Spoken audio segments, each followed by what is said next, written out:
Hello and welcome to Education Mantra Academy. तो भाई कैसे हैं आप लोग? होप सो अच्छे होंगे। मैं बता दूं मैं भी अच्छा हूं। आज हम शुरू करने वाले हैं एक और वन शॉट, एक और नया चैप्टर जिसका नाम है issue of share capital.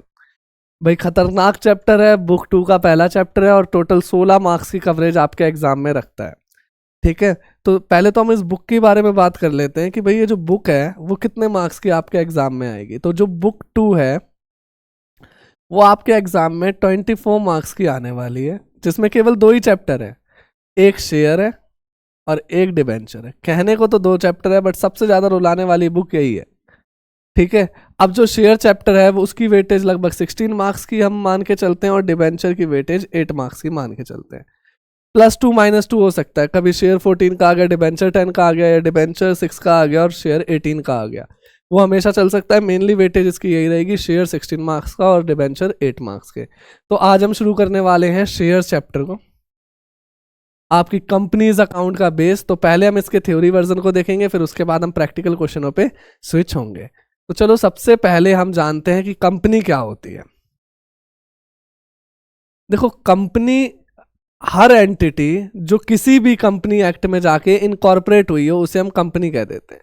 Incorporate मतलब क्या होता है? मतलब किसी भी कंपनीज एक्ट में जाके अगर उसने रजिस्ट्रेशन करा लिया हो तो हम उसको क्या कह देंगे? कंपनी कह देंगे।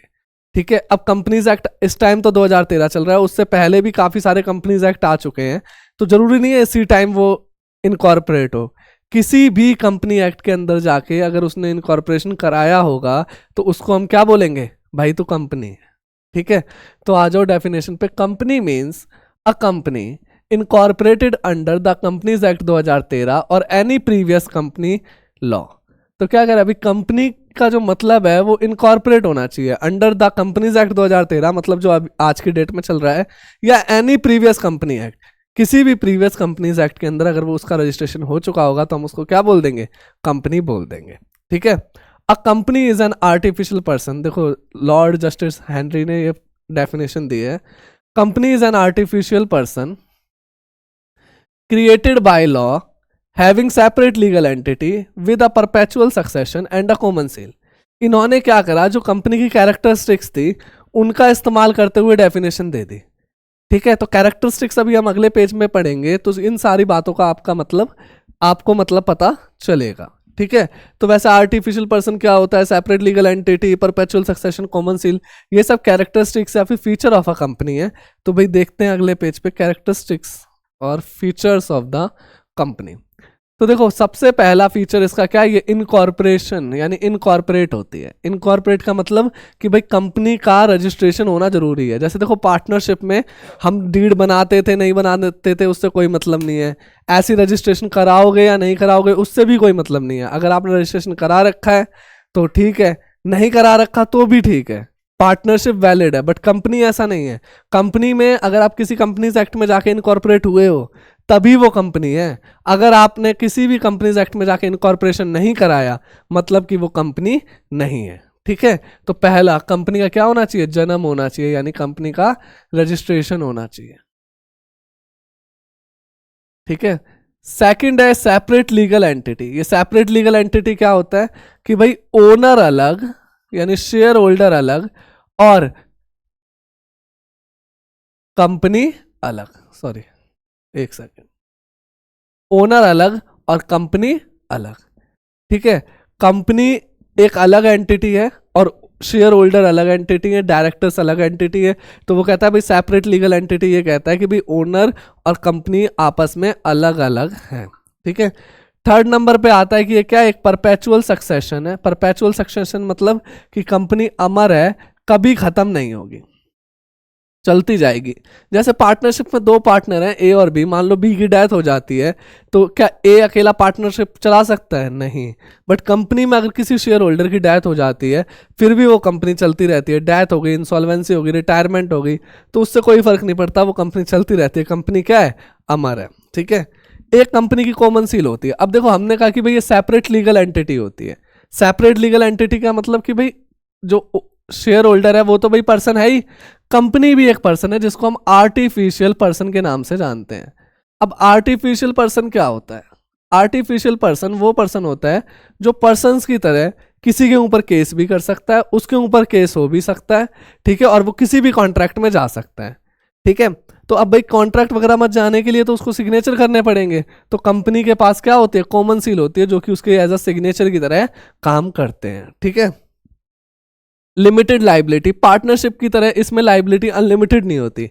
पार्टनरशिप में क्या होता है, अगर लाइबिलिटी ज़्यादा होगी तो आपके घर के बर्तन भी बिक सकते हैं, बट कंपनी में ऐसा नहीं है, जितने की आपकी लाइबिलिटी है उतनी ही लाइबिलिटी रहेगी। मान लो आपका शेयर 100 रुपीज़ का है, तो 100 रुपीज़ आपकी लाइबिलिटी है, वो भी तब जब आपने पूरी पेमेंट नहीं करी। अगर आपने पूरे 100 रुपीज़ दे रखे हैं तो लाइबिलिटी आपकी कुछ भी नहीं बनेगी, ठीक है। लाइबिलिटीज अलग अलग तरीके से होती है, liability by guarantee, liability by shares, ठीक है।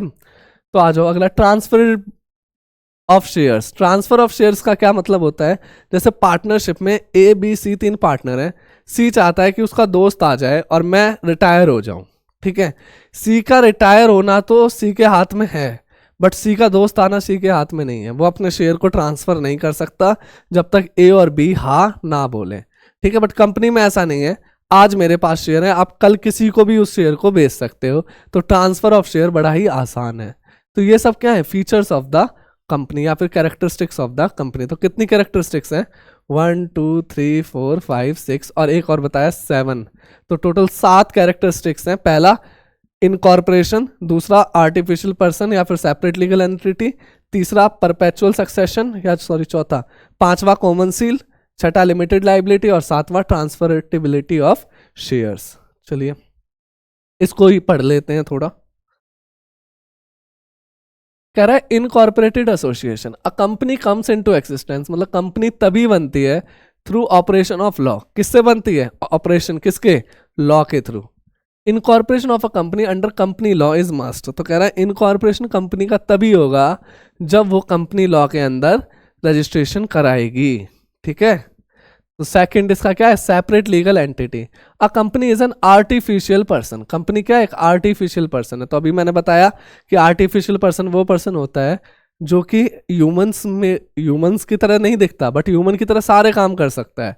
वो कॉन्ट्रैक्ट कर सकता है, कॉन्ट्रैक्ट को वॉइड कर सकता है, कॉन्ट्रैक्ट को क्या कहते हैं करवा भी सकता है, केस कर सकता है, उसके ऊपर केस हो भी सकता है, ठीक है। Having a separate legal entity and is not affected by changes in its membership. तो क्या कह रहा है भाई, सेपरेट लीगल एंटिटी है और इसके मेंबर चेंज होने से उस पर कोई अफेक्ट नहीं होता है, ठीक है। Third, perpetual succession, a company continues to be in existence despite the death, insolvency और चेंज ऑफ मेंबर। तो क्या कह रहा है, कंपनी कंटिन्यू रहती है, चाहे डेथ हो जाए, चाहे इंसॉल्वेंसी हो जाए, चाहे मेंबर चेंज हो जाए, उससे कंपनी को कोई फर्क नहीं पड़ता है।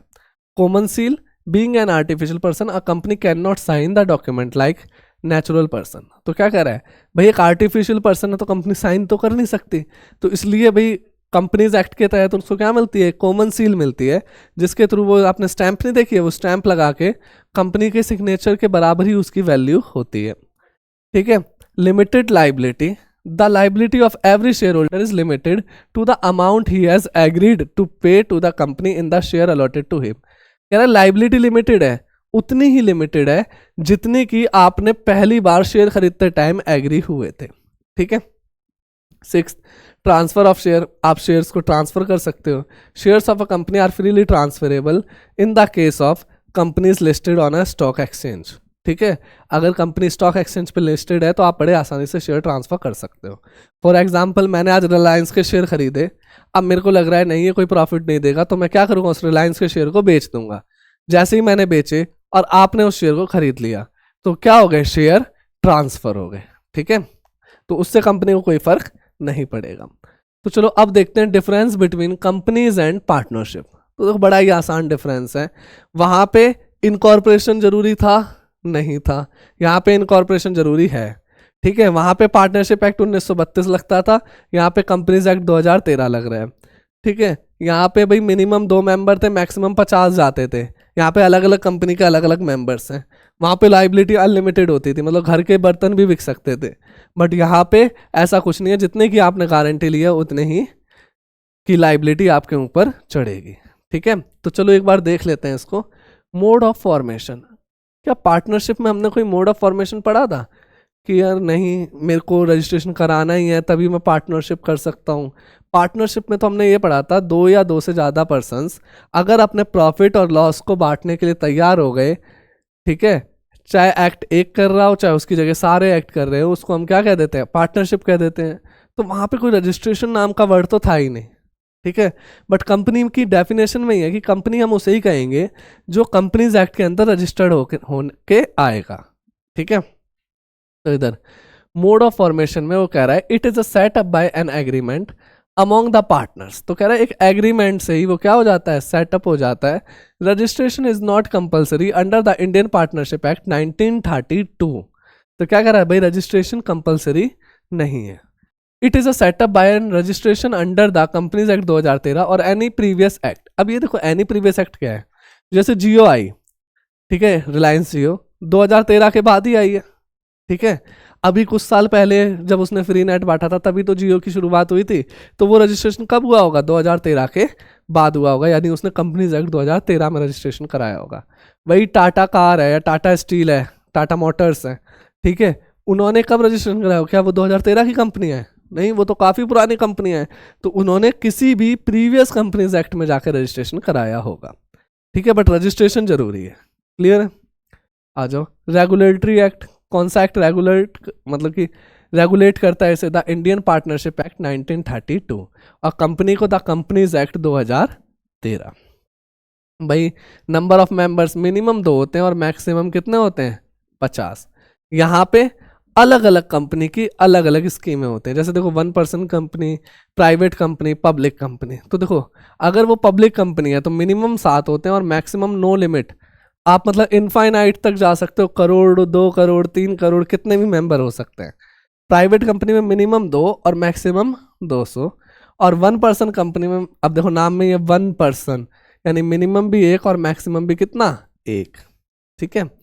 यहाँ पे लाइबिलिटी, अब ये तो पता ही है भाई, पार्टनरशिप में अनलिमिटेड लाइबिलिटी होती है, बट यहाँ पे जो लाइबिलिटी होती है वो लिमिटेड होती है बाय द गारंटी, मतलब जितने की आपने गारंटी या फिर जितने के आपने शेयर खरीदे उसके ऊपर ये क्या होती है, लिमिटेड लाइबिलिटीज होती हैं।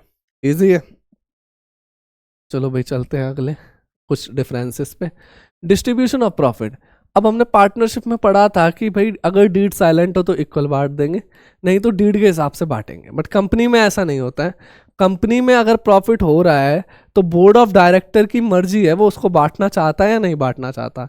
अगर वो उसे बांटना चाहता है तो वो डिविडेंड के रूप में बांट सकता है, नहीं बांटना चाहता तो भी काम चल जाएगा, ठीक है। बट इसमें तो बांटना ही बांटना था, तो profit distributed as per partnership deed और इक्वली, ठीक है। बट यहाँ पे क्या है, board of director decided dividend paid और नॉट।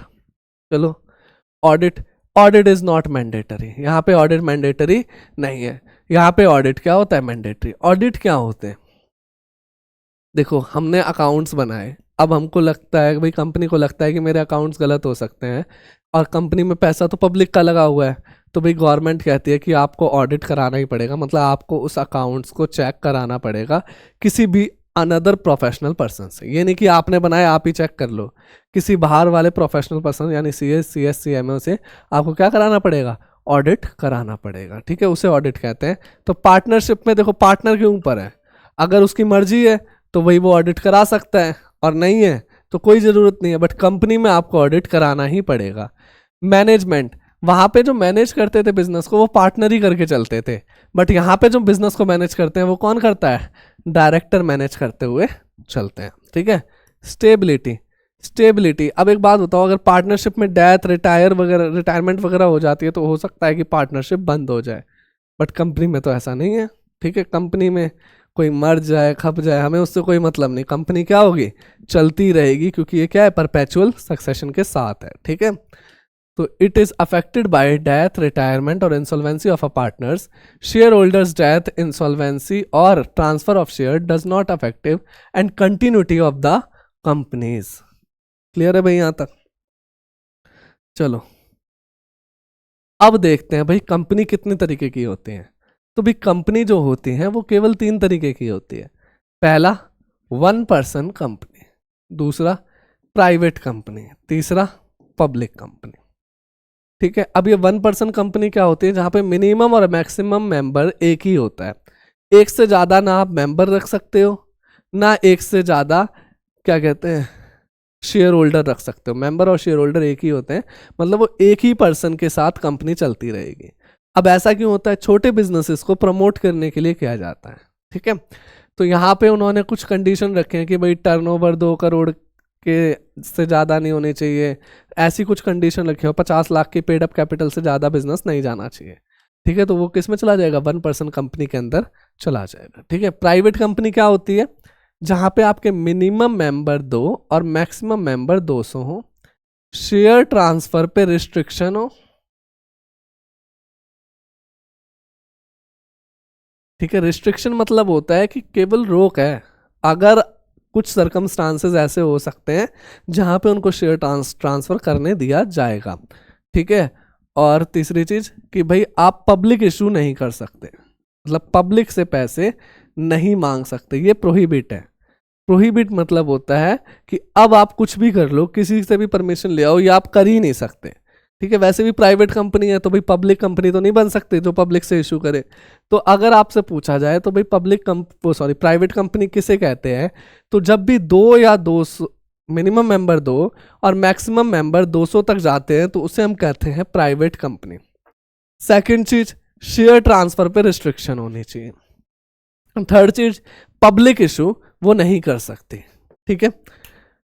अब पब्लिक कंपनी किसे कहते हैं? सबसे आसान डेफिनेशन है भाई पब्लिक कंपनी की। पब्लिक कंपनी वो कंपनी है जो प्राइवेट कंपनी नहीं है, बिल्कुल यही कंपनीज एक्ट के अंदर डेफिनेशन है।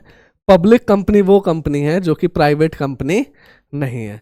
तो सारी जिम्मेदारी किस पे आती है? प्राइवेट कंपनी पर। प्राइवेट कंपनी हम पढ़ ही चुके हैं, अगर किसी कंपनी में 200 से ज़्यादा मेंबर हो गए तो वो पब्लिक कंपनी, वो प्राइवेट कंपनी नहीं है, वो कौन सी कंपनी हो जाएगी? पब्लिक कंपनी में चली जाएगी। अगर शेयर ट्रांसफर पर रिस्ट्रिक्शन नहीं है तो वो पब्लिक कंपनी बन सकती है, और पब्लिक इशू अगर उसने कर दिया तो वो 100% क्या है? पब्लिक कंपनी है, ठीक है। तो टोटल 3 टाइप की कंपनी है। आओ इसके डिफरेंसेस को देखते हैं। Difference between 1% company, private company और पब्लिक कंपनी। CO डॉट का मतलब होता है कंपनी, ठीक है। नंबर ऑफ मेंबर, अब देखो 1% कंपनी में तो मिनिमम और मैक्सिमम 1 ही पढ़े थे हमने। प्राइवेट कंपनी में मिनिमम 2 और मैक्सिमम 200, ठीक है। पब्लिक कंपनी में मिनिमम 7 और मैक्सिमम नो लिमिट यानी इनफाइनाइट तक हमारे मेंबर्स पहुंच सकते हैं, ठीक है। भाई ट्रांसफर ऑफ शेयर, इसमें तो कुछ अप्लीकेबल ही नहीं है क्योंकि भाई मेंबर ही कितना हो सकता है? एक ही हो सकते हैं, ठीक है। Restriction to in transfer, restriction है ट्रांसफर में, आप परमिशंस लेके ट्रांसफर कर सकते हो। कुछ सर्कमस्टांसेस ऐसे बन जाते हैं कि भाई आप अपने शेयर को बेच सकते हो, ठीक है। ट्रांसफर इन listed company without any restriction, तो भाई जब भी लिस्टेड कंपनी यानी पब्लिक कंपनी में आप बिना किसी रिस्ट्रिक्शन के शेयर को ट्रांसफर कर सकते हो। सेम एग्जांपल, मैंने टाटा के शेयर खरीदे और उन शेयर्स को मैं बेचना चाहता हूँ, क्या मैं नहीं बेच सकता? बेच सकता हूँ। क्या मेरे को किसी की परमिशन चाहिए? नहीं चाहिए। तो मैं बड़े आसानी से शेयर्स को बेच सकता हूँ। तो वो कौन सी कंपनी है? पब्लिक कंपनी यानी कि लिस्टेड कंपनी है, ठीक है। प्रोस्पेक्टस, प्रोस्पेक्टस तब बनाया जाता है जब आप पब्लिक इशू करते हो, मतलब जब आपको पब्लिक से पैसा मांगना होता है तो आप क्या बनाते हो? प्रोस्पेक्टस बनाते हो, जिसमें कंपनी का ऐड होता है कि भाई कंपनी की फाइनेंशियल स्टेटमेंट वगैरह होती है, कंपनी का प्रोजेक्शन वगैरह होता है, फ्यूचर में कितना वो प्रोजेक्टेड सेल्स एक्सपेंस वगैरह प्रॉफिट देखती है, तो वो सब प्रोस्पेक्टस में लिखा होता है। तो बताओ, इसको तो इशू ही नहीं करना, तो इसके लिए किसी काम का नहीं है। ये भी पब्लिक इशू नहीं कर सकती, इसके लिए भी किसी काम का नहीं है। इसको तो पब्लिक इशू करना है, तो इसके लिए मस्ट बहुत ज़्यादा ज़रूरी है क्या? प्रोस्पेक्टस, ठीक है। नंबर ऑफ डायरेक्टर्स, कितने डायरेक्टर होने चाहिए? देखो मेंबर कितने हैं? 1, तो मिनिमम 1 डायरेक्टर होने चाहिए और मैक्सिमम 15। सब में मैक्सिमम 15 है, इसमें मिनिमम 2 है तो मिनिमम 2 मैक्सिमम 15, इसमें मिनिमम 3 और मैक्सिमम 15, ठीक है। पहचानोगे कैसे कि भाई कौन सा 1% कंपनी है, कौन सी प्राइवेट कंपनी है, कौन सी पब्लिक कंपनी है? अगर किसी कंपनी के पीछे देख लिया आपने OPC, तो ये कौन सी है? 1% कंपनी। जैसे कि मैं अपने सेंटर का नाम लेता हूँ, education Mantra academy OPC limited, ठीक है। तो OPC का मतलब क्या हो गया? 1% कंपनी, ठीक है। अब ये क्या है? 1% कंपनी है। वही अगर मैं कहूँ एजुकेशन मंत्रा प्राइवेट लिमिटेड, तो ये कौन सी कंपनी होगी? प्राइवेट लिमिटेड हो गई। और मैं केवल ये बोलूँ एजुकेशन मंत्रा लिमिटेड, ठीक है, तो ये क्या हो गया? ये पब्लिक कंपनी हो गई। क्लियर है? अगर उसके पीछे ओपीसी लिखा हो, 1% कंपनी प्राइवेट लिमिटेड लिखा हो, प्राइवेट कंपनी और केवल लिमिटेड लिखा हो, तो ये क्या हो जाएगा? पब्लिक कंपनी बन जाएगी। क्लियर है? तो टोटल 3 तरीके की कंपनी होती है, ये हमने देख ली। चलिए अगले कॉन्सेप्ट पे चलते हैं कि भाई कंपनी बनते कैसे है। Incorporation of a company. देखो सबसे पहले क्या होता है कि भाई कोई भी बिजनेस छोटे लेवल से शुरू होता है। भाई आदमी अकेले काम करता है, उसको हम सोल प्रोप्राइटरशिप कहते हैं। फिर उसको लगता है कि भाई इस बिजनेस में अच्छा खासा पैसा है, तो अपने रिश्तेदार दोस्तों के पास जाता है, अपने बिजनेसेस को दिखाता है, इन्वेस्टमेंट मांगता है। फिर कुछ रिश्तेदार या दोस्त मान जाते हैं तो उसे हम पार्टनरशिप कह देते हैं। ठीक है, वहाँ पे क्या करता है, वो प्रॉफिट को बांटने के लिए तैयार हो जाता है। फिर उसके बाद अगर वो फिर भी नहीं रुक रहा तो उसके बाद वो क्या करेगा, वो उसको और इन्वेस्टमेंट चाहिए, अब वो पब्लिक के पास जाएगा। तो अब उस पर्सन के दिमाग में या जितने भी रिलेटिव्स वगैरह हैं जो उसके बिजनेस में लगे हुए हैं, उन सब के दिमाग में एक ही वर्ड घूमता है कि क्यों ना हम कंपनी खोल लें। तो सबसे पहले कंपनी का जन्म प्रमोटर के दिमाग में। अब प्रमोटर कौन है? जो कंपनी बनने से पहले कंपनी के बारे में सोचता है। वो सिंगल पर्सन भी हो सकता है और ग्रुप ऑफ पर्सन भी हो सकते हैं।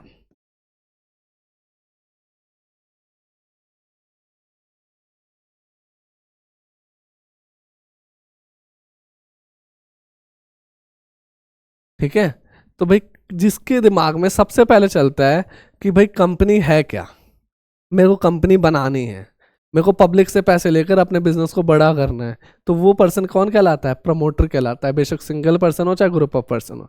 जैसे मैं सोच रहा हूँ कि क्यों ना मैं अपने बिजनेस को कंपनी में बदल लूँ। अब मैं सिंगल पर्सन हूँ और मैं सोच रहा हूँ और मैं उस कंपनी को बनाने के लिए तैयार हूँ और मैं थोड़े टाइम बाद कंपनी को बना लूंगा, तो मैं क्या बन जाऊँगा? प्रमोटर बन जाऊँगा। ठीक है, और वैसे ही भाई हम 4-5 जने मिलके सोच रहे हैं कि भाई कंपनी खोलते हैं और हम कंपनी बना लेते हैं, तो वो ग्रुप ऑफ पर्सन हो गए 4-5 लोग, सारे क्या हो जाएंगे? प्रमोटर्स हो जाएंगे। ठीक है, अब देखो कंपनी ऐसे नहीं बनती। प्रमोटर क्या करेगा? प्रमोटर रजिस्ट्रार ऑफ कंपनी के पास जाएगा, ROC, रजिस्ट्रार ऑफ कंपनी के पास जाएगा और वहां पे जाके इनकॉर्पोरेशन फॉर्म भरेगा। ठीक है, उसके अंदर MOA, AOA और बाकी सारे डॉक्यूमेंट्स वगैरह लगेंगे। MOA में होता है कि भी बिजनेस के बारे में क्या क्या करना है, कहाँ करना है, वो सब लिखा होता है। और AOA में रूल्स एंड रेगुलेशंस वगैरह लिखे होते हैं, आपने BST में पढ़ा होगा क्लास 11th में। बाकी MOA, AOA से आपके क्वेश्चंस नहीं आते हैं, बट ये मान लीजिए कुछ डॉक्यूमेंट्स वगैरह होते हैं जो रूल्स एंड रेगुलेशन के साथ ROC को देने होते हैं। ठीक है, तो भाई ये डॉक्यूमेंट्स वगैरह ऐसे तो बनेंगे नहीं, एक्सपेंसेस होंगे, लीगल फीस वगैरह ली जाएगी। ठीक है, तो बहुत सारे खर्चे हो जाते हैं। MOA, AOA बनाने के लिए हो सकता है आप किसी प्रोफेशनल पर्सन को हायर करो, जैसे एडवोकेट को हायर करा या किसी चार्टर्ड अकाउंटेंट को हायर करा। ठीक है, तो उन सब में क्या लगेंगे? पैसे लगेंगे। तो यहाँ पे क्या है, अभी कंपनी नहीं बनी बट खर्चे होने लगे, यानी कि एक्सपेंसेस होने लगे। ठीक है, अब भाई ROC देखेगा आपके डॉक्यूमेंट्स को, फिर उसके बाद ये जो स्टैंप लगा रहा है, ये इनकॉर्पोरेशन कंपनी रजिस्ट्रेशन सर्टिफिकेट आपको दे देगा। यहाँ से क्या हो जाएगा? आपकी कंपनी का जन्म हो जाएगा, यानी कंपनी क्या हो गई? इनकॉर्पोरेट हो गई। इसके अंदर जो आपने ऑथराइज्ड कैपिटल मांगी होगी वो भी लिखा होगा कि भाई मेरे को इतनी कैपिटल चाहिए मैक्सिमम। अगर मान लो आपने मैक्सिमम यहाँ पे 1 करोड़ लिख दिया, तो अब आप 1 करोड़ से ज़्यादा इशू नहीं कर सकते। उसके लिए फिर से आपको ROC के पास परमिशन लेने जाना होगा। ठीक है यहाँ तक? तो भाई ये सारा प्रोसेस होता है। मतलब एक प्रमोटर जो कि कंपनी बनने से पहले कंपनी के बारे में सोचता है, उनकी टीम ROC के पास जाती है, डॉक्यूमेंट्स वगैरह फिलअप करके, सारे डॉक्यूमेंट्स सबमिट करके एक सर्टिफिकेट इशू होता है जिसको हम बोलते हैं इनकॉर्पोरेशन सर्टिफिकेट या कंपनी इनकॉर्पोरेशन सर्टिफिकेट। ठीक है, तो इसे तो बोला जाता है इनकॉर्पोरेशन सर्टिफिकेट। और ये जो एक्सपेंस हो गया कंपनी बनने से पहले, इसे बोला जाता है प्रीलिमिनरी एक्सपेंसेस। क्या बोला जाता है? Preliminary expenses. ठीक है, और इन पर्सन्स को बोला जाता है प्रमोटर। तो आज से आपसे पूछेंगे भाई प्रमोटर कौन है? प्रमोटर वो पर्सन है जो कंपनी बनने से पहले कंपनी के बारे में वर्क कर रहा था। ठीक है, प्रीलिमिनरी एक्सपेंसेस कौन से हैं? इनकॉर्पोरेशन से पहले जो खर्चे हुए हैं उसको हम क्या बोलते हैं? प्रीलिमिनरी एक्सपेंसेस, ठीक है। और भाई आरओसी जो साइन करके देता है वो कौन सा सर्टिफिकेट होता है, इनकॉर्पोरेशन सर्टिफिकेट, ठीक है। तो अब हम देखते हैं शेयर्स कितने तरीके के होते हैं। तो ध्यान रखना शेयर्स हमेशा दो ही तरीके के होते हैं, एक प्रेफरेंस शेयर होता है और एक इक्विटी शेयर्स होते हैं। एक इक्विटी शेयर्स और दूसरा प्रेफरेंस शेयर, ठीक है। अब भाई इक्विटी और प्रेफरेंस शेयर होते क्या हैं। इक्विटी शेयर हमारे ओनर होते हैं, मतलब कि अगर आपको किसी कंपनी का ओनर बनना है तो आप इक्विटी शेयर्स को खरीदोगे।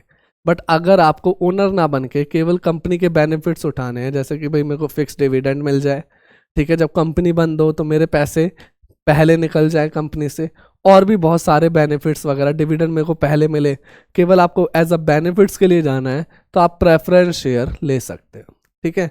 ओनर कौन होता है, इक्विटी शेयर्स, इनको वोटिंग राइट होता है क्योंकि ये ओनर होते हैं, तो इनसे पूछा जाता है कंपनीज के अंदर कि भाई बताओ हम ये डिसीजन लेने वाले हैं, हम ये प्रोडक्ट इशू करने वाले हैं, क्या हम इस प्रोडक्ट को लॉन्च कर सकते हैं।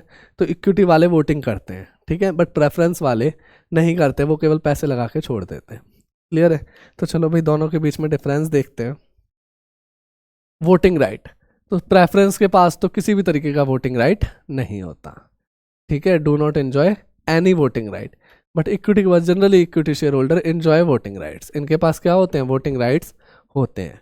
Dividend, the holders of this shares have the preference right as the payment of dividend, तो इनके पास पहला राइट होता है कि इनको डिविडेंड मिलेगा। इक्विटी से भी पहले डिविडेंड किनको मिलता है, प्रेफरेंस शेयर होल्डर को मिलता है। Equity share holder get the dividend after the payment to preference share holder, equity share holder को भी डिविडेंड मिलता है, बट किसके बाद, प्रेफरेंस शेयर होल्डर के बाद इक्विटी शेयर होल्डर को डिविडेंड दिया जाता है, ठीक है।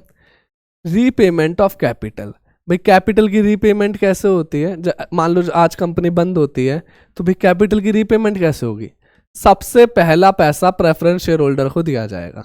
अगर कैपिटल की बात करी जाए तो कैपिटल में सबसे पहले प्रेफरेंस के पास राइट होगा, प्रेफरेंस की पेमेंट होने के बाद राइट किसके पास जाएगा, इक्विटी के पास। The holders of these shares have the preference right. Repayment of equity share capital is made after making repayment of preference share holders, ठीक है। रेट ऑफ डिविडेंड, तो रेट ऑफ डिविडेंड भाई इसमें फिक्स होता है, जैसे आपने देखा होगा 9% प्रेफरेंस शेयर, ठीक है, तो ये 9% क्या है, रेट ऑफ डिविडेंड है, ठीक है। और इसमें रेट ऑफ डिविडेंड में भी वेरी ही होता है, शेयर होल्डर कहते हैं भाई 10% का डिविडेंड दे दो, 2% का डिविडेंड दे दो, कभी 4% का डिविडेंड दे दो, तो इसमें वेरी होता है, बट यहाँ पे फिक्स होते हैं। कन्वर्टेबिलिटी, देखो छोटी चीज बड़ी चीज में बदल सकती है, बट बड़ी छोटी में हम कन्वर्ट नहीं करते कंपनी में। आप पहले ही ओनर हो, अब ओनर से बढ़ के तो कुछ नहीं हो सकता, बट ये ओनर नहीं है, अगर आप इनके साथ कुछ गड़बड़ करते हो, या ये कन्वर्टेबल वाले शेयर्स हैं कि भाई 10 साल तक प्रेफरेंस रहेंगे उसके बाद हम इक्विटी में बदल जाएंगे, तो ये कन्वर्ट हो सकते हैं, ठीक है, किस में, इक्विटी में। बट इक्विटी किसी भी चीज में कन्वर्ट नहीं हो सकती। Redemption, preference are redeemable during the life time of the company, तो भाई ये किसी भी टाइम पे जो भी लाइफ चल रही है कंपनी की उसमें ये रिडीम हो सकता है। But equity shares are not redeemable during the life of a company, equity share तभी रिडीम होंगे जब कंपनी क्या हो जाएगी, बंद हो जाएगी। क्लियर है भाई। तो ये थे हमारे डिफरेंस प्रेफरेंस शेयर्स और इक्विटी शेयर्स के बीच में, ठीक है। आ जाओ भाई, अब हम कैपिटल्स के बारे में पढ़ेंगे। पहले अगर आपको इसका स्क्रीनशॉट लेना हो तो एक बार स्क्रीनशॉट ले लो, तब तक मैं पानी पी लेता हूँ भाई।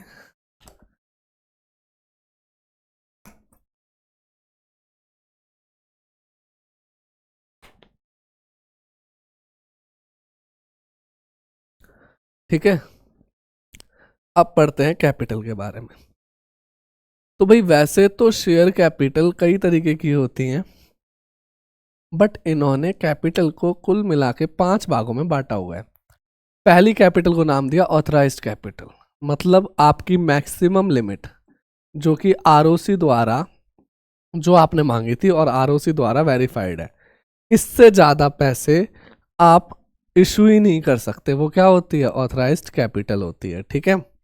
इशूड कैपिटल, वो कैपिटल जो आप पब्लिक से मांग चुके हो, मांगने वाले नहीं हो, मांग चुके हो, ठीक है। ये नहीं है कि अब मैं मांगने वाला हूं तो वो इशूड कैपिटल है, मांग चुके हो वो इशूड कैपिटल, ठीक है। सब्सक्राइब्ड कैपिटल क्या होती है? जो पब्लिक शेयर्स खरीद चुके हैं, जैसे कि आपने 1 लाख के शेयर इशू करे तो वो 1 लाख क्या हो गया? इशूड कैपिटल, ठीक है। उसमें से सब्सक्राइब हुए 95,000, तो भाई सब्सक्राइब कैपिटल कितने की होगी? 95,000 की। तो भाई आपने सुना होगा कि जो शेयर्स हैं वो इंस्टॉलमेंट में मांगे जाते हैं। अगर आपने 100 रुपये का शेयर है और केवल अभी 60 रुपये ही मांगे हैं तो 60 रुपये क्या बोलेंगे? कॉल्ड अप कैपिटल, ठीक है। जितना पैसा आप पब्लिक से मांग लोगे उसको बोला जाता है कॉल्ड अप कैपिटल, और जितना पैसा पब्लिक आपको दे देगी उसे बोला जाता है पेड अप कैपिटल। क्लियर है? तो टोटल 5 तरीके की कैपिटल है: authorised, issued, subscribed, called up and paid up. Authorised capital वो अथॉरिटी जो आरओसी द्वारा आपको दी गई है, आप इससे ज़्यादा पैसे नहीं मांग सकते। इशूड कैपिटल, जितने शेयर आप पब्लिक को बेचना चाहते हो उसको हम कहते हैं इशूड कैपिटल। सब्सक्राइब कैपिटल, जितने शेयर सब्सक्राइब पब्लिक ने कर लिया, यानी पब्लिक ने उन शेयरों को खरीद लिया, उसे बोला जाता है subscribe capital. Called up capital, आपने कितने पैसे पब्लिक से मांग लिए उसे called up capital. Paid up capital, public ने आपको कितने पैसे दे दिए उसे क्या बोला जाता है? पेड अप कैपिटल बोला जाता है, ठीक है। इसी को उसने इंग्लिश में लिखा हुआ है। भाई ऑथराइज्ड कैपिटल, रजिस्टर्ड कैपिटल या फिर नॉमिनल कैपिटल एक ही बात होती है। Mean such capital as the authorised by the memorandum of a company, यानी एमओए की बात कर रहा है जो कि हमने आरओसी के पास सबमिट कराया था, to be the maximum amount of share capital of a company. तो ये क्या है? मैक्सिमम अमाउंट है किसका? Share capital of a company का। Issued capital means such capital as the company issue from time to time for subscription. तो वो capital जो कंपनी इशू करती रहती है टाइम टू टाइम, किसको? पब्लिक को, ठीक है। Subscribe capital means such part of the capital which is for the time being subscribed by the members of a company. जो मेंबर्स ने खरीद रखे हैं उनको कहा जाता है सब्सक्राइब्ड कैपिटल। अब सब्सक्राइब कैपिटल 2 तरीके के होते हैं: subscribed and fully paid up and subscribed and not fully paid up. हो सकता है कि भाई आपने 100 रुपये मांग लिए, किसी ने 100 के 100 रुपये दे दिए तो subscribed and fully paid up. But 100 रुपये मांगे, किसी ने भाई 90 ही रुपये दिए, 10 रुपये वो बाद में देगा या कॉल इन एरियर हो गया, तो उसको हम बोलेंगे subscribed and not fully paid up. Clear है?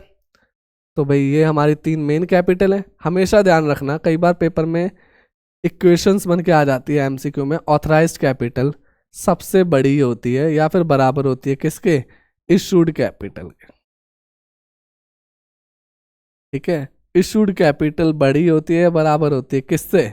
सब्सक्राइब्ड कैपिटल से। तो ये एमसीक्यू में कई बार क्वेश्चन आया हुआ है, तो एक बार देख लेना इसको। मान लो ऑथराइज कैपिटल 100 रुपये है, ठीक है। तो अब या तो आप 100 रुपये इशू कर सकते हो या फिर 90, 80 कितने भी इशू कर सकते हो, बट 100 से ज़्यादा नहीं कर सकते। तो ये क्या होगी? इशूड कैपिटल या तो बराबर होगी या फिर छोटी होगी, ठीक है। मतलब ऑथराइज हमेशा बड़ी रहेगी। ऐसी सब्सक्राइब कैपिटल, या तो आप 100 ही इशू करें तो सब्सक्राइब हो सकते हैं, या फिर 90, 80 जो भी आपके सब्सक्राइब्ड आए हैं वो आप सब्सक्राइब करवा सकते हो, ठीक है। तो ये क्वेश्चन आती है, ऑथराइज सबसे बड़ी होती है, इशूड उससे छोटी और सब्सक्राइब्ड सबसे छोटी। अब भाई कॉल्ड अप कैपिटल किसे कहते हैं? Mean such part of the capital which has been called for the payment, वो कैपिटल जिसको आप पहले से कॉल कर चुके हो पेमेंट के लिए। Paid up capital means such aggregate of money credited and paid up as equivalent to the amount received as paid up in respect of issued and also includes any amount credited as paid up in respect of share of a company। कुल मिला के अगर आपके पास share के बदले पैसा आता है तो उसे हम पेड अप कैपिटल बोल देते हैं, ठीक है। पेड अप यानी पब्लिक ने हमको कितना पे कर रखा है। चलो भाई, issue of share in cash. अब देखो शेयर इशू कैसे करे जाते हैं कैश में, तो टोटल 2 मेथड है हमारे पास: in lump sum along with the application और in instalment at different stages. आपने पढ़ा होगा application, allotment, first call, second and final call, ऐसे पढ़ा होगा। तो इसका मतलब क्या है? वो डिफरेंट स्टेजेस में पैसे मांगने वाला है। और अगर उसने कह दिया in lump sum along with the application, lump sum का मतलब क्या है? अब कॉल नहीं होंगी, केवल एप्लीकेशन नाम की एक कॉल होगी और उसी में सारे पैसे आ जाएंगे। ठीक है, तो चलो भाई देखते हैं। अब यहाँ से हमारा प्रैक्टिकल शुरू हो गया है। याद रखना कि भाई शेयर्स की जो कॉल है, एप्लीकेशन कॉल है, वो आपकी फेस वैल्यू से 5% से कम नहीं होनी चाहिए। ये भी एमसीक्यू आ सकता है कि भाई जो शेयर्स की कॉल है वो आपकी शेयर कैपिटल, मतलब शेयर आपका 100 रुपये का है, फेस वैल्यू कितने की है 100 रुपये की, तो एप्लीकेशन मिनिमम कितने की होगी 5 रुपये की। आप 2 रुपये की एप्लीकेशन नहीं रख सकते। ठीक है, याद रहेगा। चलो भाई देखते हैं। अब यहाँ से हमारा प्रैक्टिकल शुरू हो गया। ठीक है, तो देखते हैं आज हम शेयर इशू करना सीखेंगे। देखते हैं भाई कैसे शेयर्स इशू होते हैं in lump sum along with the application. तो लमसम में इशू कर रहे हैं। देखो कंपनी चिल्ला चिल्ला के बोल रही है इस माइक पे कि हे पब्लिक, जिसको भी शेयर खरीदना है आप हमारे शेयर खरीद सकते हो, शेयर की वैल्यू 100 रुपीज़ है। तो जो मैंने शेयर की वैल्यू बताई वो इसकी फेस वैल्यू है। ठीक है, तो क्या है फेस वैल्यू 100 रुपीज़ है। जो भी पब्लिक इंटरेस्टेड है वो मेरे पास आए और हमारे शेयर खरीद ले। अब देखो मैं आपसे कह रहा हूँ कि क्या आप मेरे शेयर खरीदना चाहते हो, तो हो सकता है कि लगभग सारे ही हाँ कह दें, बट मेरे को असलियत का कब पता चलेगा, जब मैं कह रहा हूँ जो मेरे शेयर खरीदना चाहता है वो भाई पैसे लेकर मेरे पास एप्लीकेशन भेजे। ठीक है, अब जैसे ही पैसे की बात हो गई तो जो वैसे ही बात कर रहे थे कि हाँ भाई मैं आपके शेयर खरीद लूंगा, वो तो अपने आप ही दूर हो जाएंगे। ठीक है, और जो सीरियस होंगे वही क्या करेंगे, उन पैसों को भेजेंगे। तो सबसे पहले कंपनी को नहीं पता होता कितनी पब्लिक आएगी। कंपनी ने तो कह दिया कि भाई हम 1 लाख शेयर 100 रुपये के हिसाब से इशू कर रहे हैं, तो जिसको जितने शेयर खरीदने हैं आप खरीद सकते हो। तो ध्यान रखना, पहले पब्लिक कंपनी के पास पैसे भेजेगी। पहले कंपनी पब्लिक के पास क्या भेजेगी, पैसे भेजेगी।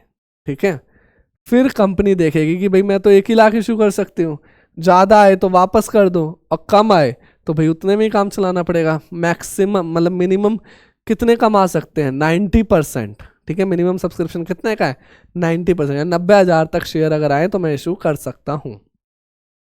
फिर कंपनी क्या करेगी, ये सब देखने के बाद कंपनी शेयर होल्डर मतलब पब्लिक को शेयर्स अलॉट कर देगी। ठीक है, तो कंपनी क्या करेगी, शेयर्स को दे देगी। क्लियर है, तो हमेशा ध्यान रखना पहले बैंक में पैसे आते हैं उसके बाद शेयर्स दिए जाते हैं। ठीक है, तो चलो भाई देखते हैं इसको। आ जाओ। Application along with application money deposit with designated bank by the company. अब देखो पब्लिक ने पैसे दिए, ठीक है, बट और कंपनी ने क्या दे दिए, शेयर दे दिए। एरो अलग हो गया भाई, ये एरो यहाँ पे नहीं यहाँ पे आएगा और ये एरो यहाँ पे आएगा। ठीक है, पब्लिक ने पैसे दिए और कंपनी ने क्या दे दिया, शेयर दे दिया। ठीक है, तो अब इधर देखना, सबसे पहले तो पब्लिक ने पैसे दिए, यानी जैसे ही पैसे दिया भाई हम तो कंपनी है, मेरा बैंक बढ़ जाएगा, तो मैं क्या लिखूंगा, बैंक अकाउंट डेबिट, एसेट बढ़ती है तो डेबिट। किस चीज के पैसे आए, पैसे तो एप्लीकेशन के आए हैं, तो 2 में शेयर कैपिटल। ठीक है, मान लो भाई 1000 शेयर है 100 रुपये ईच के, तो 1000 इंटू में 100 यानी कि 10 लाख रुपीज।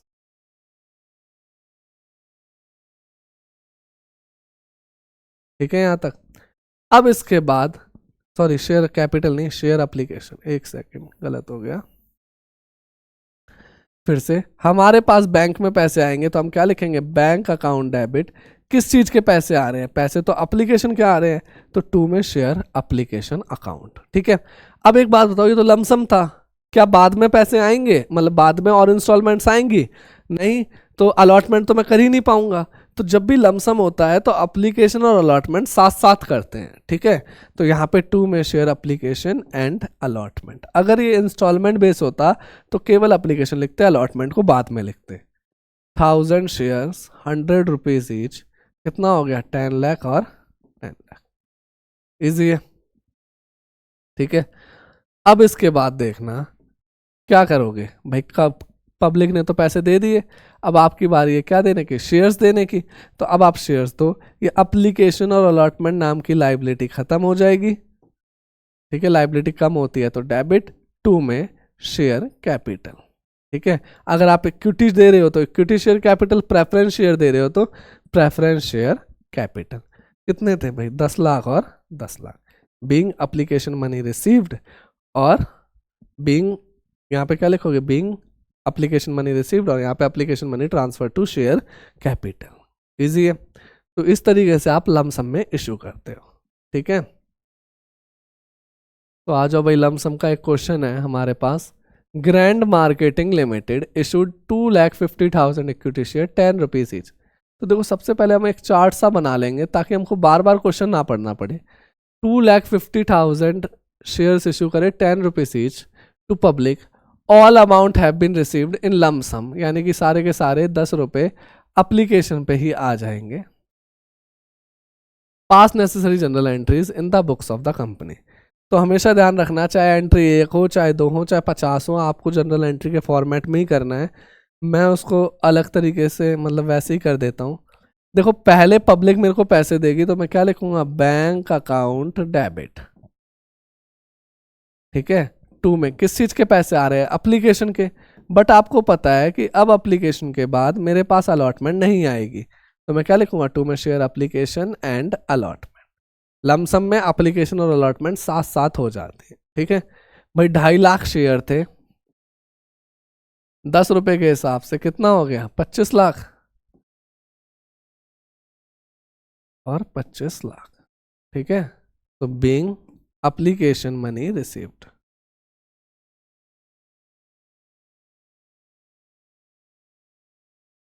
ठीक है, फिर इसके बाद वो एप्लीकेशन और अलॉटमेंट के लिए तो आए नहीं थे, वो तो भाई कैपिटल के लिए आए थे। तो अब उनको क्या दे दो, अब उनको कैपिटल दे दो। तो यहाँ पे आप एंट्री करोगे शेयर एप्लीकेशन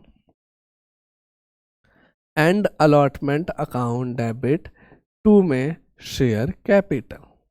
अब देखो कौन से शेयर्स दे रहे थे हम यहाँ पे, इक्विटी शेयर्स, तो यहाँ पे आप लिख सकते हो इक्विटी शेयर्स कैपिटल।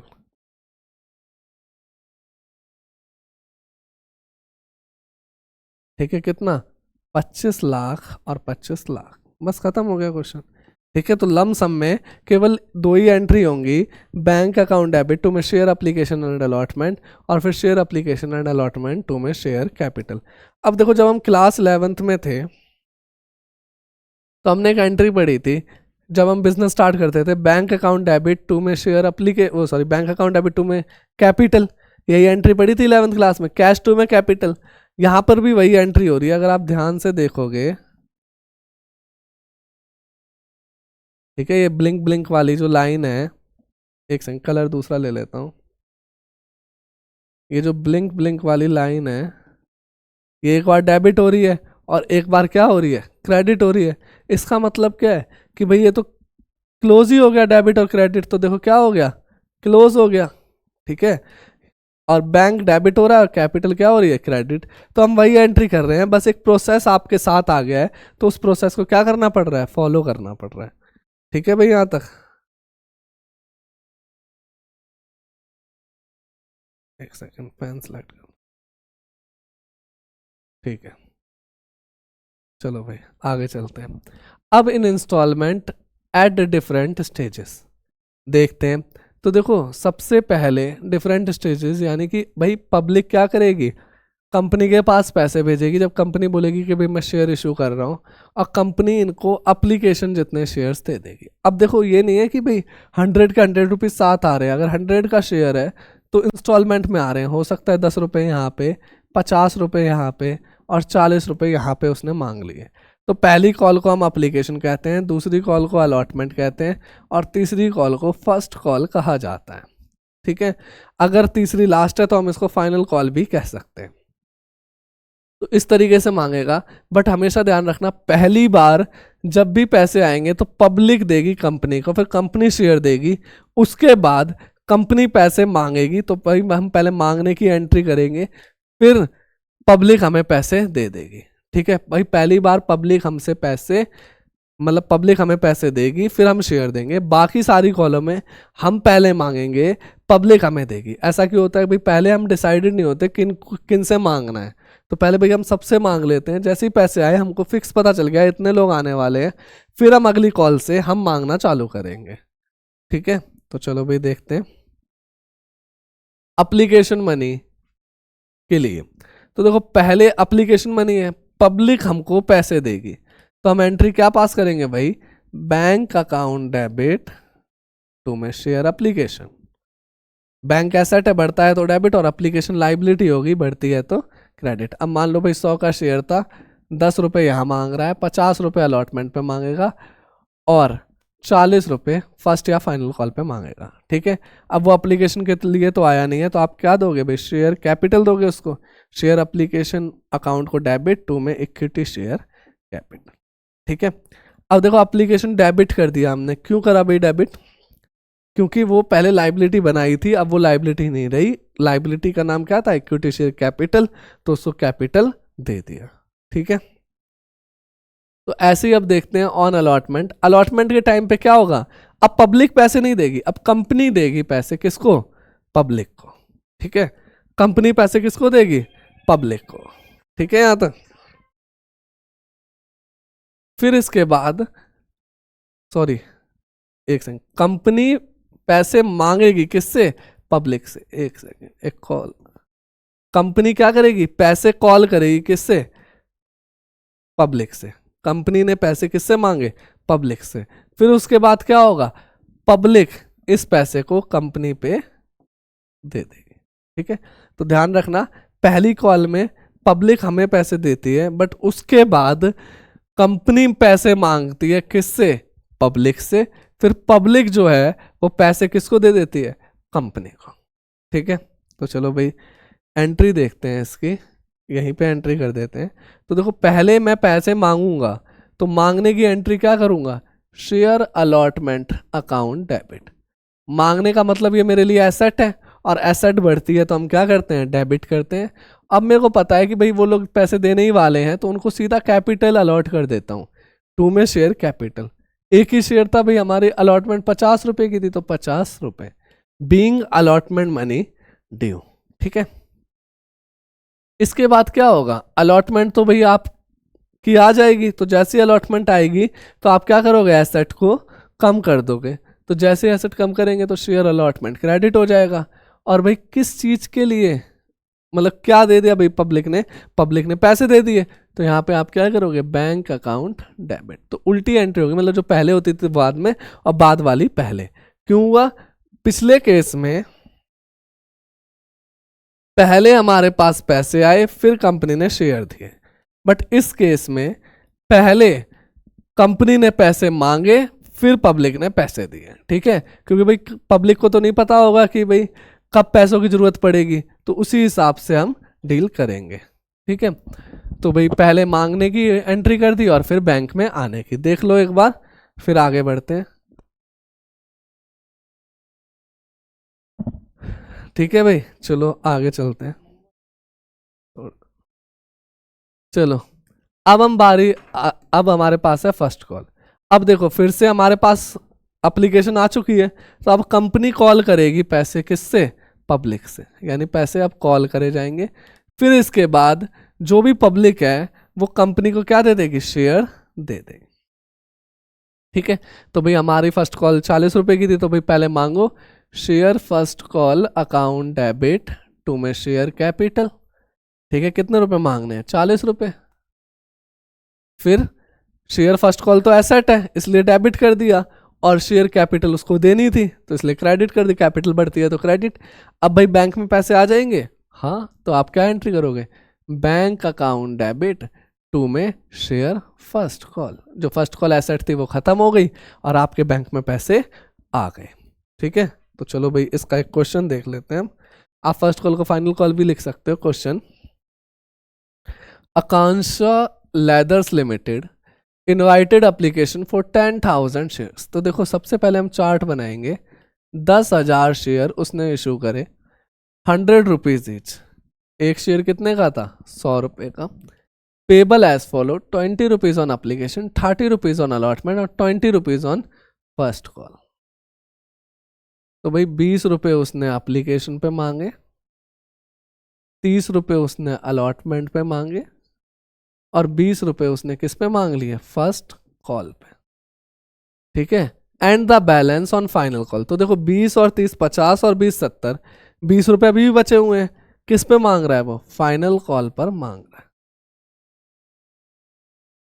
ठीक है, कह रहा है and the balance on final call all the shares were applied and allotted, मतलब जितने अप्लाइड करे उतने ही अलॉटेड थे, यानी 10,000। All the money was duly received, you are required to pass necessary general entry.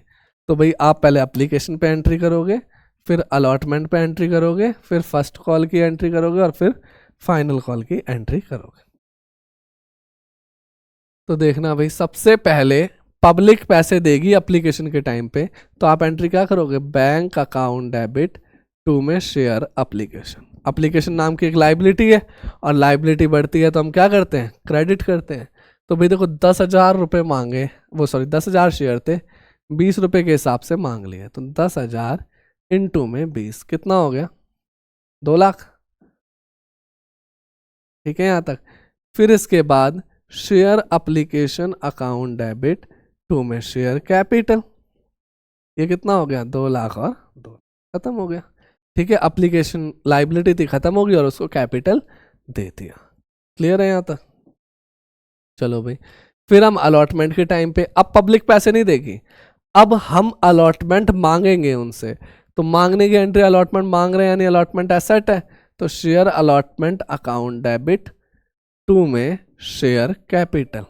ठीक है भाई, 10,000 लोग थे, 30 रुपए के हिसाब से मांग लिए, तो 10,000 इंटू में 30, 3 लाख और 3 लाख। फिर क्या होगा? फिर जो शेयर अलॉटमेंट नाम की एसेट है, एक सेकंड, जो शेयर अलॉटमेंट नाम की एसेट है खत्म होगी, और एसेट खत्म होती है तो हम क्या करते हैं? क्रेडिट करते हैं। और फिर क्या होगा? बैंक में पैसे आ जाएंगे, क्योंकि भाई पहले मांग लिए, अब पैसे आ जाएंगे। जैसे ही पैसे आएंगे तो बैंक बढ़ गया, तो बैंक अकाउंट डेबिट टू में शेयर अलॉटमेंट, कितने? 3 लाख और 3 लाख। ठीक है भाई, चलो अब देखते हैं फर्स्ट कॉल पे। फर्स्ट कॉल पे आप पैसे मांगोगे या आ जाएंगे? तो भाई पहले तो पैसे मांगेंगे, यानी फर्स्ट कॉल क्या है मेरे लिए? एसेट है। तो first call account debit to में किस चीज के पैसे मांग रहे हो? कैपिटल के, टू में शेयर कैपिटल। 10,000 इंटू में 20, यानी 2 लाख और 2 लाख। फिर क्या होगा बताओ?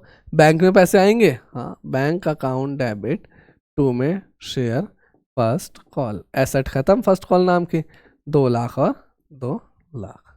ठीक है यहाँ तक? चलो भाई अगली एंट्री देखते हैं, फाइनल कॉल।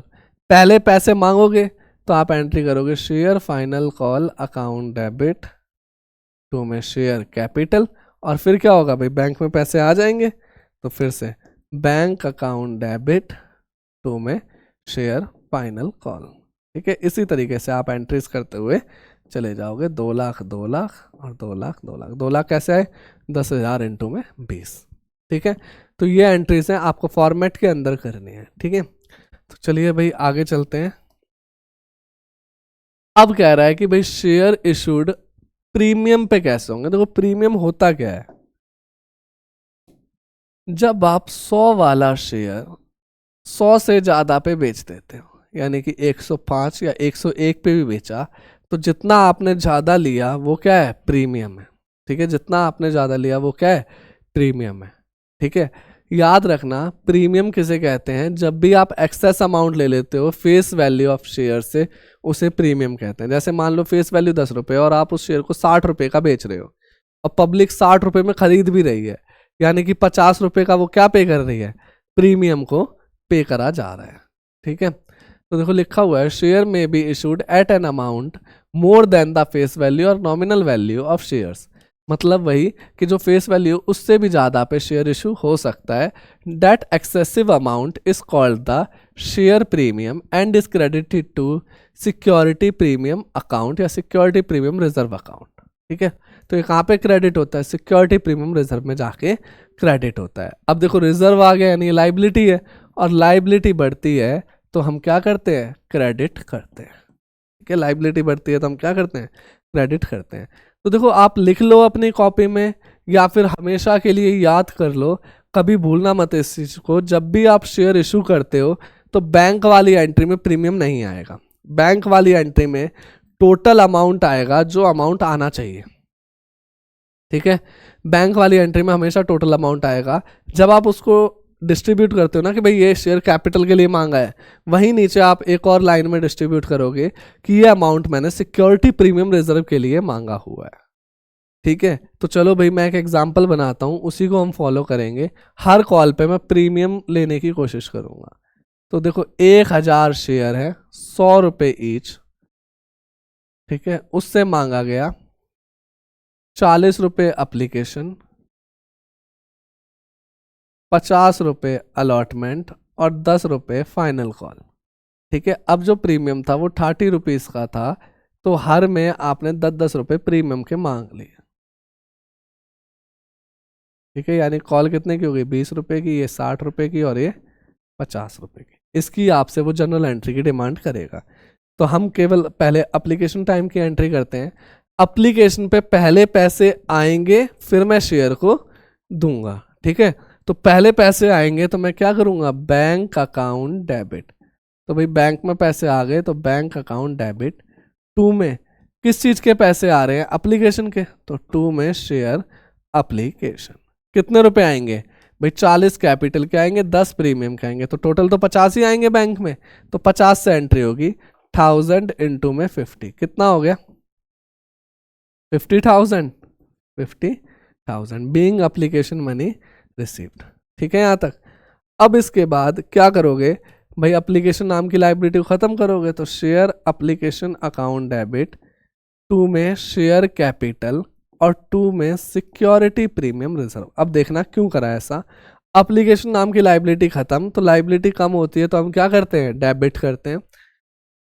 उस एप्लीकेशन लाइबिलिटी खत्म करके हमने उसको एक कैपिटल दे दिया और कैपिटल बढ़ती है तो हम क्रेडिट करते हैं। और सिक्योरिटी प्रीमियम रिजर्व एक खुद एक लाइबिलिटी होती है, लाइबिलिटी बढ़ती है तो भी हम क्या करते हैं, क्रेडिट करते हैं, ठीक है। तो भाई एप्लीकेशन तो 50,000 की थी बट कैपिटल कितने की थी, 40 रुपए की। तो 1000 इंटू में 40 कितना हो गया, 40,000, और वही 1000 इंटू में 10 कितना हो गया भाई, 10,000 बीइंग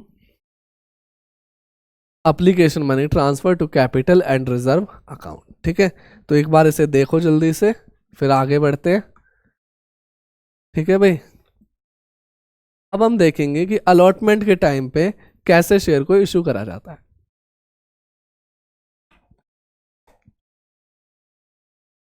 प्रीमियम के साथ,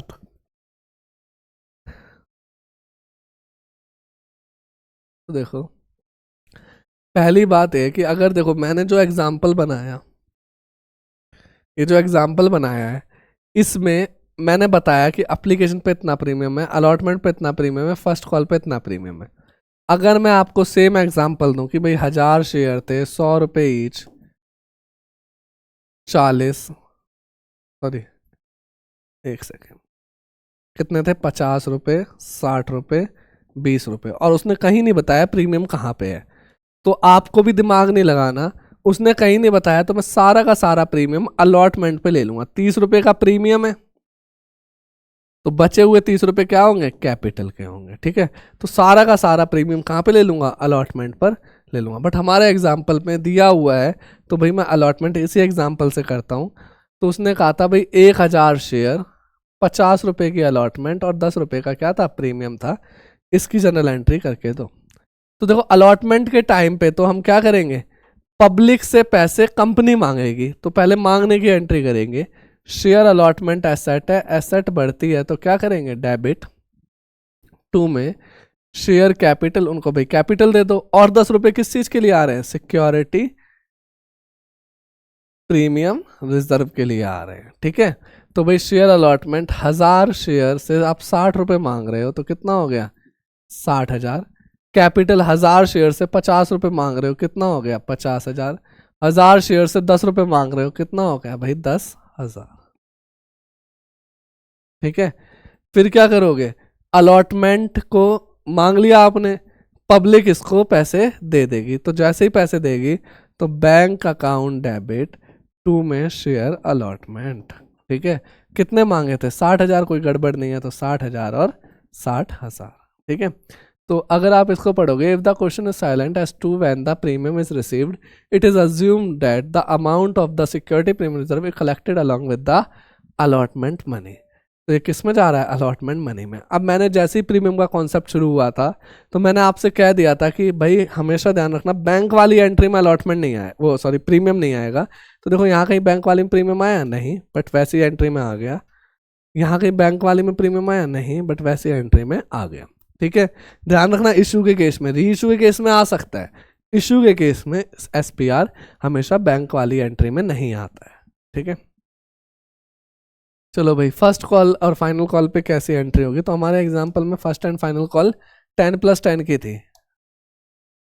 ठीक है, तो भाई 1000 शेयर थे, 10 रुपीज़ और 10 रुपीज़ की कैपिटल थी। तो भाई पहले तो पैसे मांगेंगे, share first and final call account debit. Asset है, एसेट बढ़ती है तो डेबिट। किस किस चीज़ के पैसे मांग रहे हो? एक तो शेयर कैपिटल यानी इक्विटी शेयर कैपिटल के, और दूसरा सिक्योरिटी प्रीमियम रिजर्व के। बीइंग में क्या लिखोगे? Being first and final call due.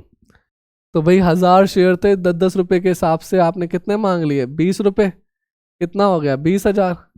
Capital 1000 share पे 10 रुपए, 10,000, और 1000 शेयर पे प्रीमियम 10 रुपए, कितना हो गया भाई? 10,000। ठीक है, इसके बाद क्या होगा? जो आपने पैसा मांगा वो बैंक में आ जाएगा। तो आप क्या एंट्री करोगे? बैंक अकाउंट डेबिट टू में share first and final call. कितना भाई? 20,000 और 20,000। ठीक है, बस ये इसकी एंट्रीज हो जाएंगी और यहीं पर आके हमारे प्रीमियम का कॉन्सेप्ट खत्म हो जाता है। तो ये था हमारा सिक्योरिटी प्रीमियम रिजर्व।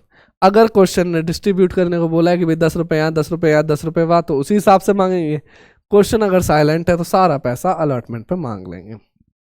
ठीक है, तो एक क्वेश्चन है भाई, Premio limited issued 50,000 equity share. तो प्रीमियो लिमिटेड ने 50,000 इक्विटी शेयर 100 रुपीज ईच के इशू कर दिए एट अ प्रीमियम ऑफ 50 पर शेयर। यानी कि भाई शेयर 100 का था, 50 रुपए का प्रीमियम, कितने हो गए? 150 रुपये। 100 पर share on application and balance on allotment. 100 रुपये कहाँ के हैं? अप्लीकेशन के, और बैलेंस कहाँ का है? अलॉटमेंट का। ठीक है, the issue was subscribed and share were issued to the applicants, pass the necessary general entry. तो इशू सब्सक्राइब हो गया और शेयर अलॉटेड भी हो गए। ठीक है, तो चलो भाई देखते हैं। पहले एप्लीकेशन पे तो जो पैसा पहले आएगा या आप मांगोगे, तो पहले तो भाई पब्लिक पैसे देती है, तो आप क्या एंट्री करोगे? बैंक अकाउंट डेबिट टू में शेयर एप्लीकेशन। कितने रुपए आएंगे? 50,000 इंटू में 100, कितने जीरो हो गए भाई? 2 4 6, 50 लाख, और यहाँ पे भी कितना आ जाएगा? 50 लाख। फिर क्या होगा भाई? एप्लीकेशन के बदले किस चीज़ के पैसे मांगे? कैपिटल के, तो आप कैपिटल दे दो। तो share application account debit to में शेयर कैपिटल, 50 लाख और 50 लाख। फिर क्या करोगे? फिर अलॉटमेंट मांगोगे। अब अलॉटमेंट जब मांगोगे, देखो क्वेश्चन साइलेंट है, तो प्रीमियम हम कहाँ मानेंगे? अलॉटमेंट पे मानेंगे। भाई प्रीमियम था कितने का? 50 रुपए का, तो सारा का सारा प्रीमियम ही है, कैपिटल है ही नहीं। ऐसा केस भी हो सकता है कि कैपिटल तो पहले ही आ गई, अब ये क्या है? प्रीमियम ही प्रीमियम है। तो अब अगर आप मांगोगे तो शेयर अलॉटमेंट अकाउंट तो डेबिट ही होगा क्योंकि वो एसेट है। ठीक है, बट क्या कुछ कैपिटल का पार्ट है? कैपिटल का पार्ट तो नहीं है। किस लिए मांग रहे हो? Security premium reserve. तो 2 में सिक्योरिटी प्रीमियम रिजर्व। अब यहाँ कैपिटल नहीं आएगा। 50,000 इंटू में 50, 25 लाख। ठीक है, और फिर बैंक में पैसे आ जाएंगे, बैंक अकाउंट डेबिट टू में शेयर अलॉटमेंट, भाई 25 लाख। क्लियर है भाई यहाँ तक? तो ये था एक क्वेश्चन जहाँ पे अलॉटमेंट में सारा का सारा पैसा प्रीमियम का ही था, उसके अलावा कुछ नहीं था। तो जैसे एंट्री करते हैं वैसे ही करेंगे, बस अगर यहाँ पे कैपिटल का होता तो हम कैपिटल और प्रीमियम में बांटते। अब सारा ही प्रीमियम का है तो केवल प्रीमियम को दे दिया। यहाँ देखो सारा ही कैपिटल का था तो कैपिटल को दिया, यहाँ सारा प्रीमियम का है तो प्रीमियम को दे दिया। ठीक है, तो अब देख रहे हैं भाई कॉल्स इन एरियर या फिर कॉल्स इन एडवांस। पेन का कलर चेंज। तो कॉल इन एरियर क्या होता है, इधर देखना, मैंने 1000 शेयर इशू करे थे 100 रुपए के हिसाब से, एप्लीकेशन मांगी 50 रुपए, अलॉटमेंट मांगे 40 रुपए और फर्स्ट कॉल मांग लिया 10 रुपए।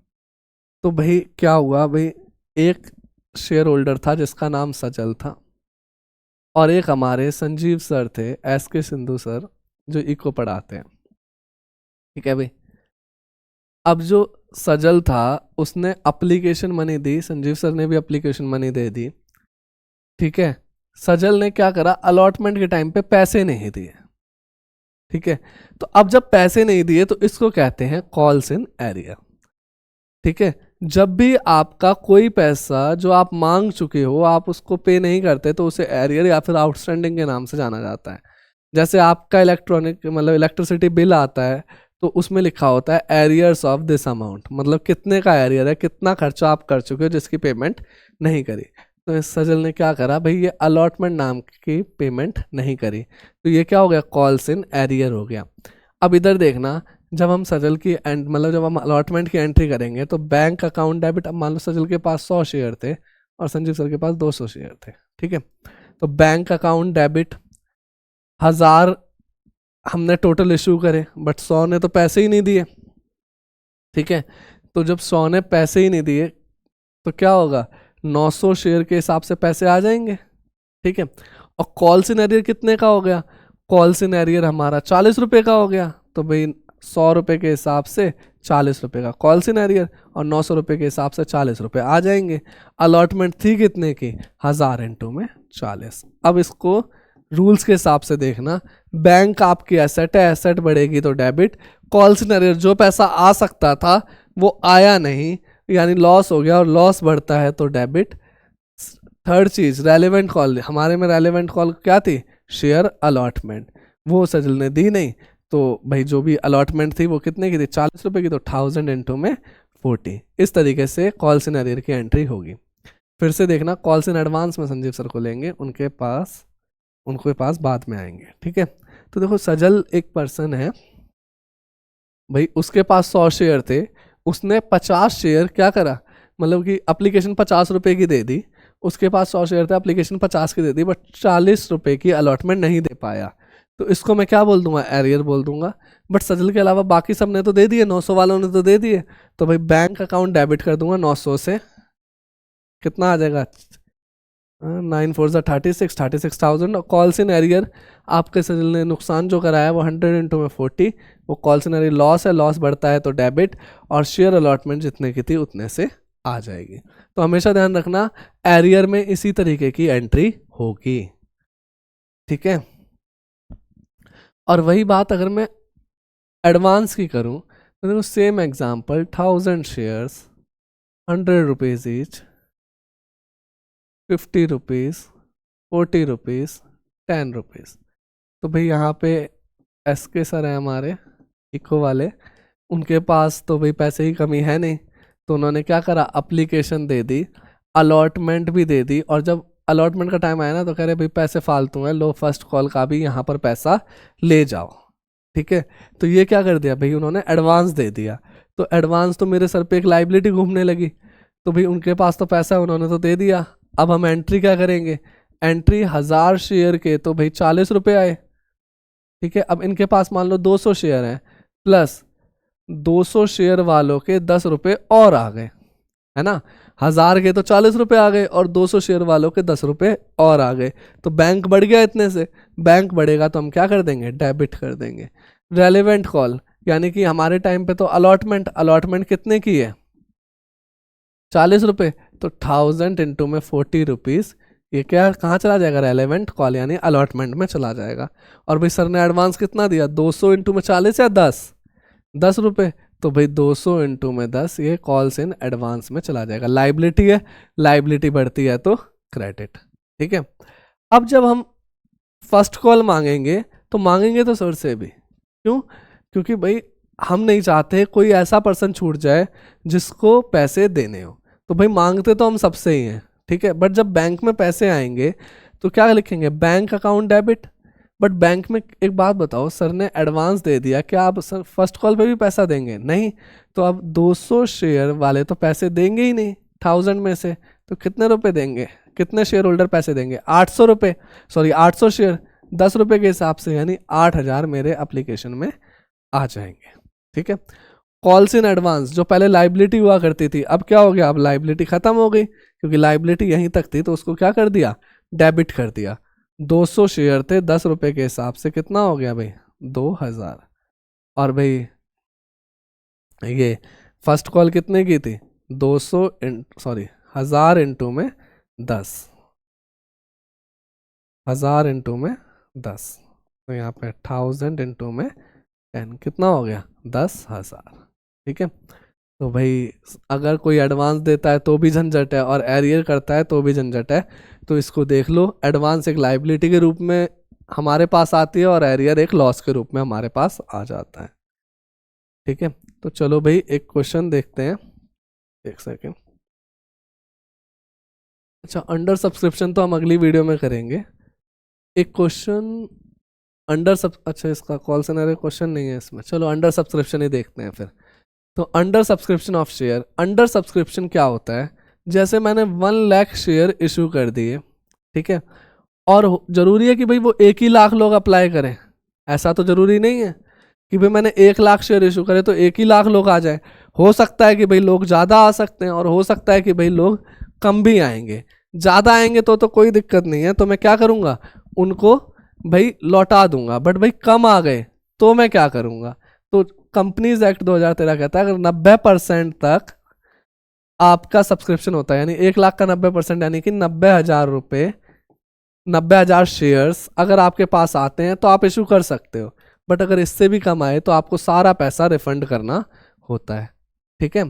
तो देखो लिखा है when share application are less than the shares offered the issued is called under subscription as per SEBI guidelines 90% of the share must be subscribed, otherwise the share issued will be cancelled and the share application money shall be refunded। ठीक है। तो सारी की सारी money क्या हो जाएगी, refund हो जाएगी। तो चलो भाई इसका क्वेश्चन देखते हैं। कह रहे delimited invited application 10 lakh equity share of 10 rupees each. ठीक है। और भाई कोई कॉल नहीं है, यानी कि लमसम में मांगा गया पैसा है। ठीक है। और भाई जो एप्लीकेशन आई है वो 8,55,000 शेयर की आई है। ठीक है। Can the company proceed for the allotment for share, give reason in support your answer. तो देखो भाई 10 लाख का अगर मैं 90% निकालूं, यही मिनिमम सब्सक्रिप्शन कहता है, तो कितना आ जाएगा, 9 लाख। अब भाई जिसको सब नहीं आता निकालना, तो पहले आप लिखोगे 10 लाख 90 डिवाइड बाई 100, 2 जीरो से 2 जीरो कैंसिल, 1 लाख इंटू में 9, तो कितना आ गया, 9 लाख। तो मिनिमम सब्सक्रिप्शन कितना जाना चाहिए था, 9 लाख। बट कितने शेयर्स आए, शेयर्स तो 8,55,000 के आए, मतलब 8,55,000 ही एप्लीकेशन आई। तो क्या मैं इशू कर सकता हूँ, मैं इशू नहीं कर सकता। तो मेरे को क्या करना पड़ेगा, इस पैसे का, इस सारे पैसे को रिफंड करना पड़ेगा। ठीक है। तो वो कह रहा है कि give give reason in your support, तो आप क्या कहोगे, सेम लाइन लिखोगे, as per SEBI guidelines 90% of the shares must be subscribed, otherwise the share issued will be cancelled and the share application money shall be refunded. ठीक है। ये भाई 2014 में क्वेश्चन आया था 2 नंबर में। ठीक है। तो इसको भी देख लेना कि भाई 90% हमारी एप्लीकेशन, मतलब जो भी इशूड है उसका 90% अप्लाइड होने चाहिए। ठीक है। तो भाई ये थी हमारी शेयर्स की बेसिक क्लास। इसमें हमने शेयर्स की थ्योरी देखी, कुछ शेयर्स के, फिर शेयर्स को इशू करना सीखा, शेयर इशू प्रीमियम पे सीखा, शेयर इशू पार पे सीखा, lump sum, instalments, calls in arrear, calls in advance, वो सब हमने इस वीडियोस के अंदर कवर करे हैं। अब हम अगली वीडियो में शेयर का अदर देन कैश और आप सबका फेवरेट ओवर सब्सक्रिप्शन यानी कि प्रो राटा अलॉटमेंट के बारे में डिस्कस करेंगे। तो भाई आज के लिए इतना ही है, होप आपको ये वीडियो पसंद आई होगी। ठीक है भाई, तो आज के लिए इतना ही है, बाय बाय।